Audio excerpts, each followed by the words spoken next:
জাতীয় বিশ্ববিদ্যালয়ের 2023 সালের মাস্টার্স শেষ পর্ব পরীক্ষার ফলাফল আজ প্রকাশ হয়েছে। আপনারা প্রত্যেকে রেজাল্ট চেক করে নিয়েছেন। এবার রেজাল্টের যা অবস্থা, প্রায় 40% শিক্ষার্থী ফেল করেছে।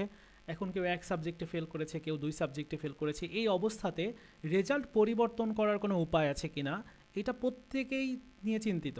আবার খাতা পুনর্মূল্যায়নের অ্যাপ্লাই করা যায়, সে বিষয়টাও জানেন। পুনর্মূল্যায়নের অ্যাপ্লাই করলেই কি রেজাল্ট পরিবর্তন হয়ে যায়? আপনাদের অনেকের এরকমও প্রশ্ন থাকে। আজকের এই ভিডিওতে খাতা পুনর্মূল্যায়নের যে বিষয়টি নিয়ে এটা নিয়ে আলোচনা করব। এখন আপনার করণীয় কি, 1 বা 2 সাবজেক্টে ফেল করেছেন, তো চলুন শুরু করা যাক।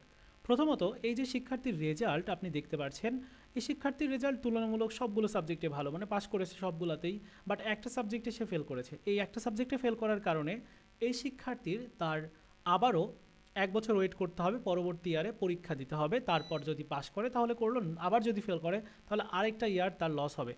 এরকম একটা ব্যাপার এখানে রয়েছে। তো এই অবস্থাতে এই শিক্ষার্থী চাইলে সে কিন্তু পুনর্মূল্যায়নের অ্যাপ্লাইটা করতে পারে।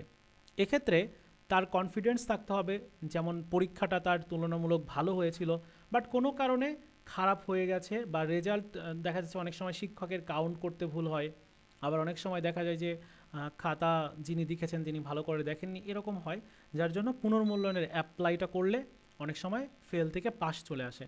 তবে এটা আসলে শতভাগ নিশ্চিত না যে আপনার ফেল থেকে পাস আসবেই, কারণ আপনার খাতা যেরকম আপনি লিখেছেন সেটির উপর ডিপেন্ড করে।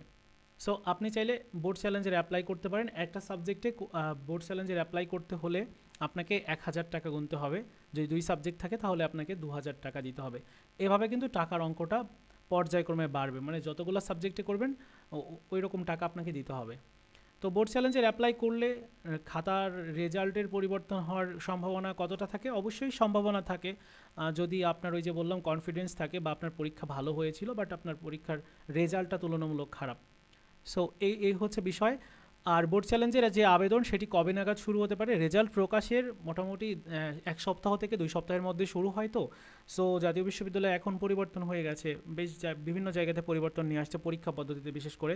সো আপনাদের বোর্ড চ্যালেঞ্জের যে আবেদন সেটি আগামী শনিবার থেকে মোটামুটি বৃহস্পতিবারের মধ্যেই শুরু হয়ে যাওয়ার সম্ভাবনাটা প্রবল রয়েছে। আর নোটিশ পেলেই আপনারা ওয়েবসাইটে দেখতে পারবেন। আর আবেদনটা শুরু হলে প্রত্যেকে আবেদন করে রাখবেন, কারণ একটা বছর কেন নষ্ট করবেন।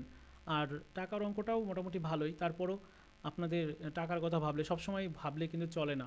সো আপনারা চাইলে অ্যাপ্লাইটা করতে পারেন। তো এই ছিল বোর্ড চ্যালেঞ্জের বিষয় নিয়ে আলোচনা। আশা করি বুঝতে পেরেছেন। যাদের 1 বা 1-এর অধিক সাবজেক্টে ফেল হয়েছে আপনারা চাইলে বোর্ড চ্যালেঞ্জ করতে পারেন, অথবা আপনি চাইলে পরবর্তী ইয়ারে নতুন করে আবার পরীক্ষা দিতে পারেন। এখন কোনটা করবেন এটা আপনার উপর ডিপেন্ড করে। এই ছিল ভিডিও, দেখা হচ্ছে নতুন ভিডিওতে। ভালো থাকুন সবাই, ধন্যবাদ।